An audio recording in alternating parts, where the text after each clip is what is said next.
Gita Gita LLB part 3। এই সিরিয়ালটি থেকে আমরা আরও একটি শিক্ষা পাই।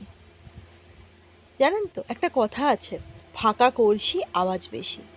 তাই জন্য আপনি কি করতে চাইছেন, কি করতে চলেছেন, সেটা আগে থেকে বলে দেওয়া একদম ঠিক না।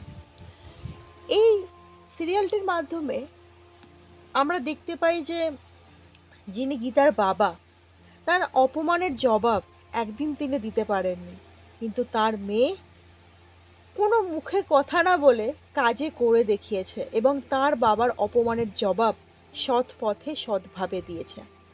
আরেকটা জিনিস আমরা শিখতে পারি, সেটা হচ্ছে কর্মফল। যেমন ধরে নিন, আমরা আজ হয়তো দেখছি কোনো ব্যক্তি অসৎ কর্ম করে বেশ ভালো আছেন, যাকে বলা যায় দিব্য আছেন, কিন্তু তার সেই কর্মফল তাকে আজ থেকে 10 বছর, 15 বছর, 20 বছর পর হলেও